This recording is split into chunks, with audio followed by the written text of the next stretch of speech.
Hey guys, so today I'm going to explain how I climbed from Silver to Radiant with the most scuffed setup and how you can too. This is the setup I used. I used a G502, which is a pretty heavy mouse, from around 2016 till around the end of episode 6.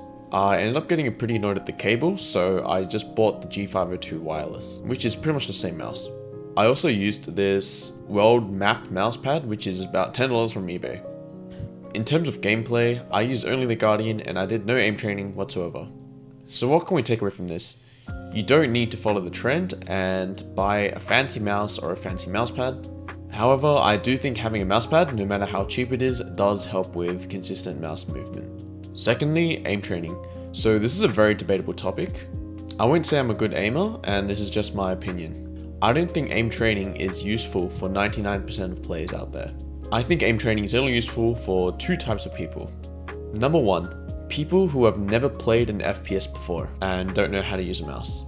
So aim training is actually helpful for these types of people because you still need to be able to move your crosshair to the target, at least at a very basic level. Number two, if you're already really good at the game. So you see pros and really good players do aim training, but that's because they've already mastered every other aspect of Valorant, such as game knowledge and decision making. And getting better at aim is one of the few things that they can actually work on to get better. Now, if you're not on either end of this curve, I wouldn't recommend spending too much time doing aim training. Like, sure, 10 minutes warm up every day, I think that's fine.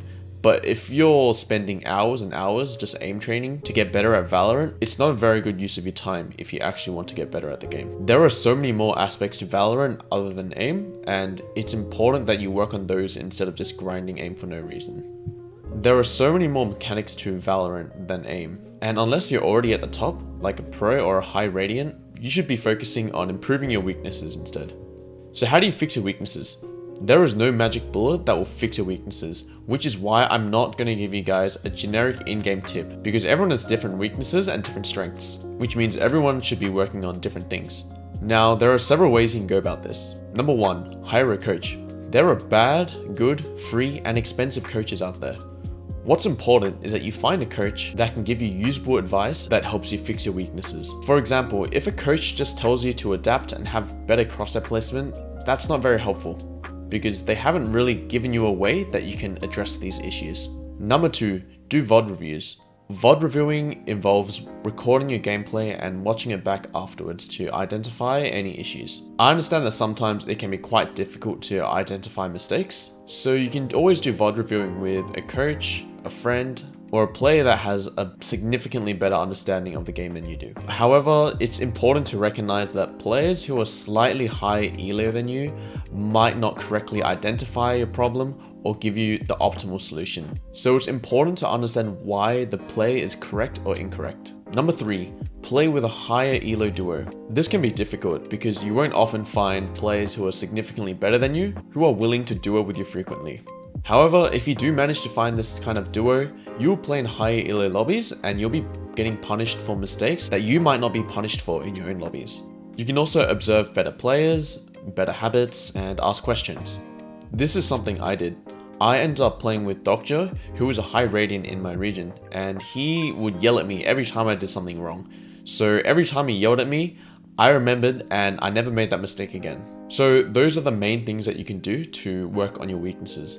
Now, how can you actually win more games? Don't queue if you're tired or don't feel like playing. This won't help you get better at the game, but it will help you win more games. I figured out that if I had a long day at uni or at work, I would just avoid the game because it's not worth spending 40 minutes losing a game when you can just spend 0 minutes not losing any RR.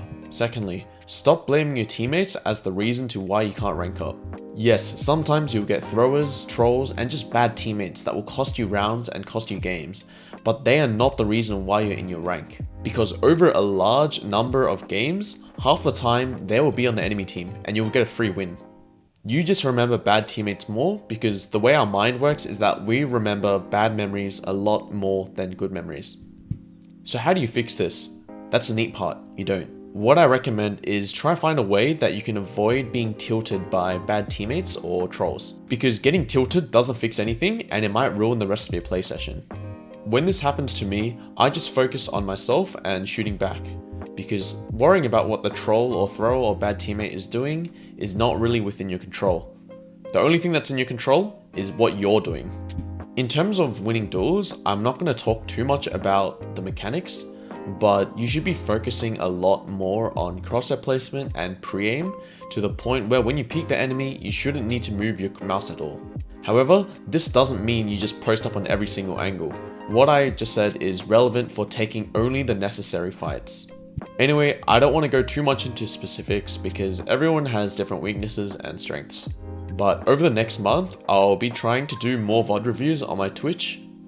So if you haven't joined my Discord already, there's a VOD review channel where you can post links to your full gameplay, and if there's not too many, I'll be able to review it live on stream. I hope you guys can use this video to improve. Also, for the rest of the act, I'm slowly upgrading my gear to see what impact it makes on my gameplay. If you guys want to hang out with me and see this journey, I'll catch you guys on Twitch.